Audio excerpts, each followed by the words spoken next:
Hello and welcome everyone to the walk around video here at your next car, the 2019 69 Reg G20 330e. In this video I'm going to talk to you quite a bit about the technical aspects of the 330e. That is of course the plug-in hybrid variant of the G23 series, alongside showing you around some of the characteristic features of the car. Being a G23 series, we have got some fantastic clever technology packed into this car. And as a great added bonus, of course, those hybrid capabilities. The exterior is the mineral grey. We have then finished that off with the full in-house exterior enhancement pack, which again just brings a completely different level to the exterior of an already very styled car. Alloy wheels, they are brand new. We've just fitted them ourselves. They are the 20-inch 795M style alloys in high gloss black. You do get 4 brand new tyres as well as the 4 brand new wheels, of course.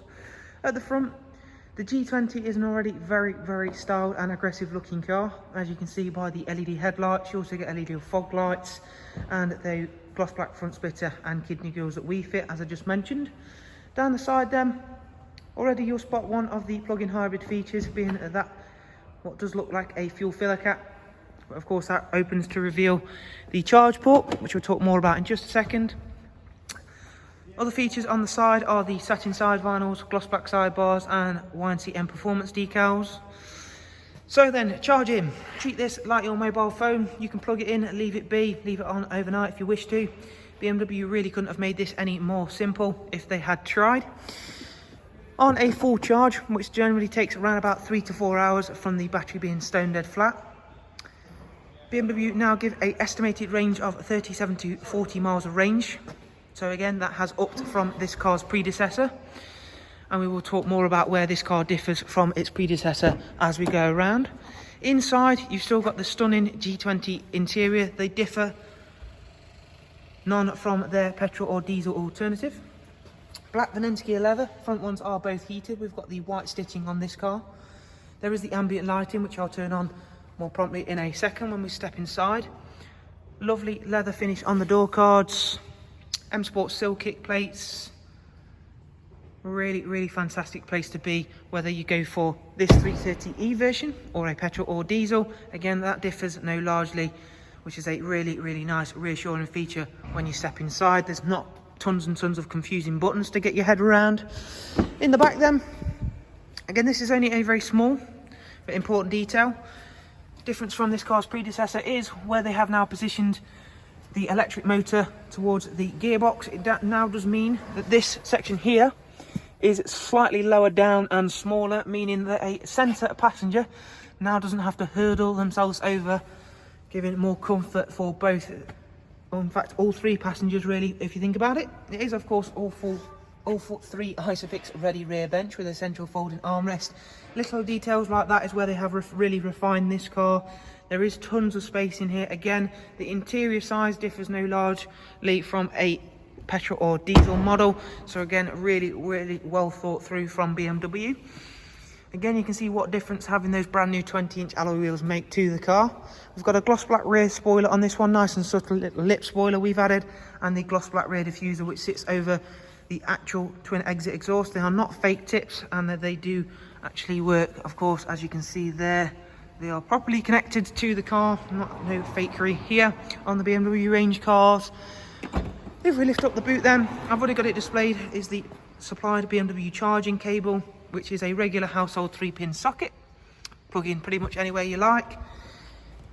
Boot area is the only place we lose a little bit of space on, because of course we've got the batteries underneath there, but it is only very minor, and it is made up for because the G20s now come with split folding seats as standard, as we'll see in 1 second. As we look at the car on the driver's side then, lovely looking mineral grey, works very nicely with our exterior enhancements. Plus this one's been very nicely looked after. Car's only covered just over 20,000 miles. Drop that down, that's just going to give you that little bit more space, make up for that little bit of boot depth loss should you need it. And we will go on then and take a seat inside. The moment we open the door and take a seat inside, the live cockpit will come into life. We'll get that started up. There we go then. That's come into life, and we'll go through everything properly in just 1 moment. Beginning with the multi-function M Sport steering wheel. Again, no different from a petrol or diesel model. You've still got cruise control, speed limiter, voice and volume controls. Not that you need that, because we've got the M Sport AI assistant, where we can of course ask it to do things and it'll do it. Live cockpit, a little bit different for the Edrive, it's just the theme of it, but again does everything you would want it to do. You can change the map view in the middle if you'd prefer something different. Here then is the touchscreen navigation system and multimedia, which is fully configurable. Say you would prefer a different layout, you can do it. It works identically to the home screen on your mobile phone. So say if you would like that there, etc, etc, you can do it. The navigation system is by far the easiest and best system I have ever personally used. It's very user friendly and can be controlled using the iDrive scroll wheel if you don't like touchscreen. Points of interest wise, if we zoom back out a bit, it will highlight pretty much everything or anything you want it to do, including charging points, which is of course very important to this car. DAB radio, Spotify, Apple CarPlay and Android Auto on this vehicle, as you can see there. Other apps that are important, in my opinion, are the eDrive zone that the car comes with. So we'll let that boot up. So say that you drive into an eDrive zone, such as the major cities on display there, the car will automatically switch into electric mode, dependent on the charge status of the car, which again just takes a little bit of a distraction away from you having to manually put the car in a different mode if you're not already in the automatic hybrid mode. Very clever stuff like that, just makes day-to-day driving that little bit easier going. We've seen the nav, we've seen the comms, we've seen the DAB radio, we've seen pretty much everything we need to see in terms of that.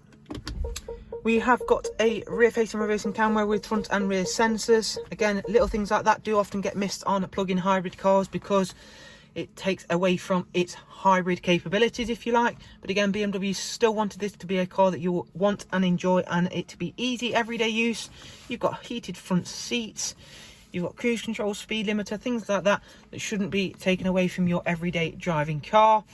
It is due a service and is going to be serviced at Sydenham, Nottingham, because of course this car is still under manufacturer's warranty. As I mentioned, just over 20,000 miles. There's a lovely example of the G20 330e. If you'd like to know more about the car, including prices, funding options, or any bits of further information that I may have missed in this little bit of a lengthier video, please remember, if you click the link in the description, that'll take you over to our website, where you can of course view the car there, or of course contact us directly. And to make sure you stay up to date with all of the latest and newest stock arrivals here at Your Next Car, remember to subscribe to the channel, like the video, we greatly appreciate that, and we shall look forward to seeing you soon. Bye bye.